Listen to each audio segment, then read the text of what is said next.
Ancient observers watched the celestial bodies move regularly against the starry sky.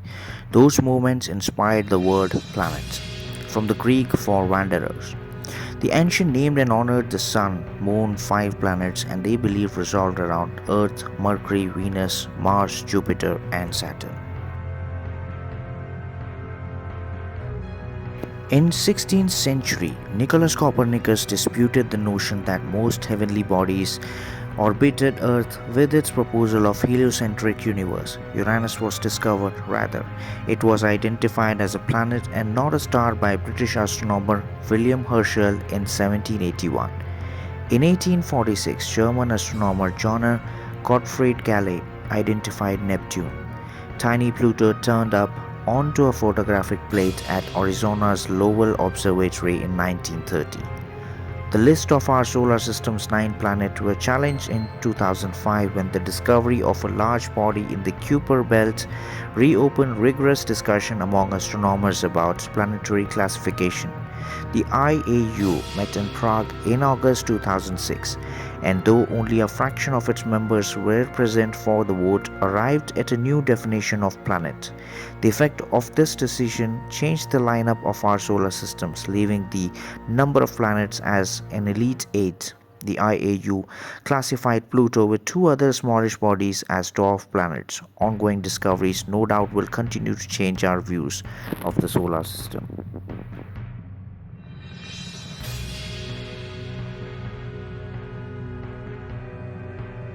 The definition of a planet and the list of the planets in our solar system may keep changing. At one point during the Great Planetary Shakeup of 2006, the IAU briefly proposed a definition that would have included more than 100 objects belonging to the category of planets.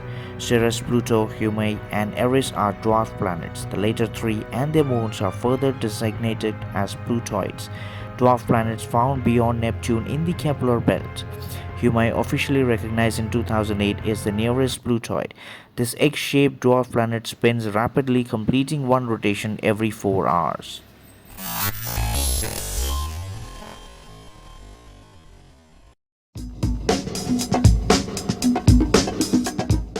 The Sun, the star closest to Earth, anchors our solar system. It seems immense to us, but compared with other stars, it is only average in size. For example, Alpha Orionis in the constellation Orion, commonly known as Betelgeuse, is almost 400 times bigger than and 10,000 times brighter than the Sun.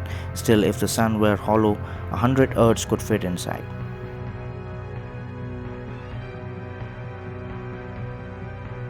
Visible features on the Sun's surface, sunspots, are dark regions on the photosphere where a particularly strong portion of the Sun's magnetic field has slowed the gas that is rising to the surface.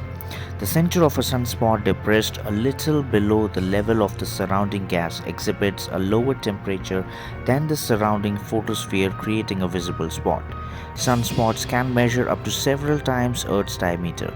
Their activity increases and decreases in a 11-year cycle. Early in each cycle, most sunspots appear near the Sun's 30° north and 30° south latitude. Later in the cycle, they occur closest to the equator. During the lower point in the cycle, called solar minimum, the Sun goes for days or even weeks without flaring.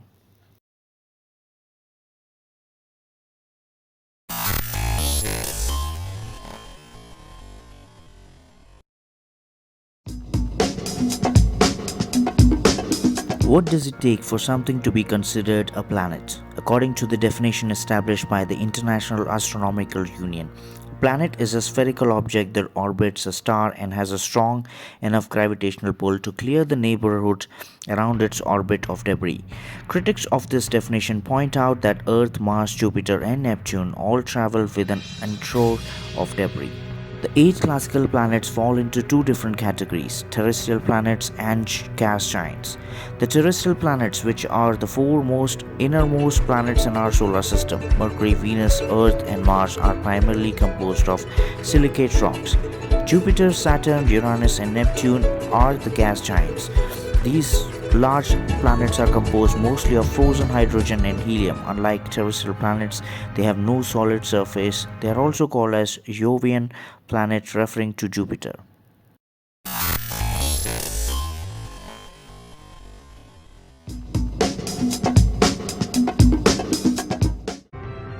Moons are natural satellites, celestial bodies that orbit other bodies such as planets or large asteroids that are large enough to have their own gravitational pull. Planets acquire moons in a number of ways. Satellites that orbit close by, near a planet's equatorial plane, and in the same direction, such as Jupiter's moon, were likely created at the same time as planets. All the planets and dwarf planets except Mercury, Venus, Mars, Ceres, and Makemake have moons. Altogether, our solar system contains at least 146 moons. Until the invention of the telescope, only Earth's moon was visible. Moon seems the most promising place to look for evidence of extraterrestrial life forms. A few moons such as Neptune, Triton and Jupiter's Io have atmosphere and other notable features. Triton has a polar ice cap and geyser.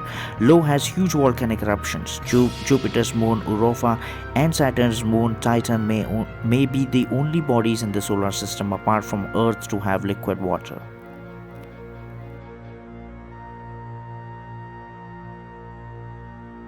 Earth's moon took form in a cosmic collision about 4.5 billion years ago. Shortly after our planet formed, an object about the size of Mars struck Earth, blasting large fragments of the planet into orbit. This orbiting matter eventually coalesced into the moon, which has a composition very similar to that of Earth's crust. The moon's original molten surface cooled over and then was intensely bombarded by space debris, which created as many craters visible on its surface today. Next, molten rock welled up from the moon's interior and flooded the impact basins, creating the moon seas called Moria. Eventually, the tumults died down and the molten turned into quite dusty rocky world that greeted the Apollo astronauts in 1969, when Earth's moon became the first extraterrestrial body visited by humans.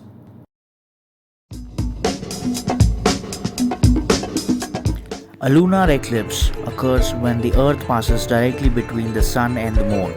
The Moon passes into Earth's shadow or umbra and dims temporarily. A total solar eclipse can last up to 7.5 minutes. A total lunar eclipse can last up to 100 minutes.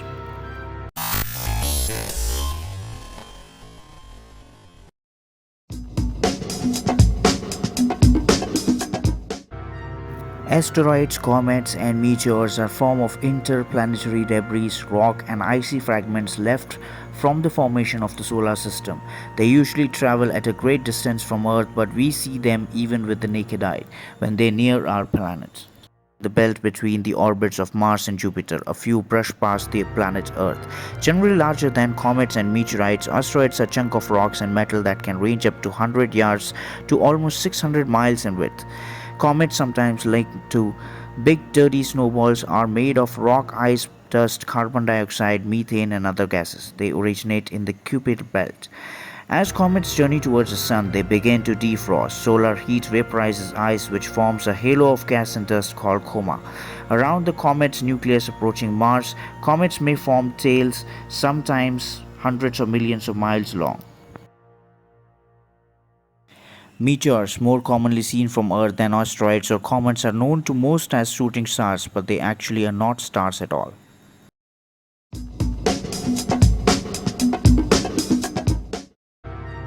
If an asteroid hit Earth, its effects on our planet would depend upon its size. Earth's atmosphere usually protects the planet from asteroids less than 150 feet in diameter. Objects up to 3,000 feet across create intense localized damage. Such impacts occur every few centuries. Asteroids more than 5,000 feet across would kick up dust and cause an impact winter. Such hits occur once or twice every million years. The Chicxulub crater in Mexico was probably the result of an asteroid impact 65 million years ago. The dust produced may have caused a climate change that led to the extinction of the dinosaurs.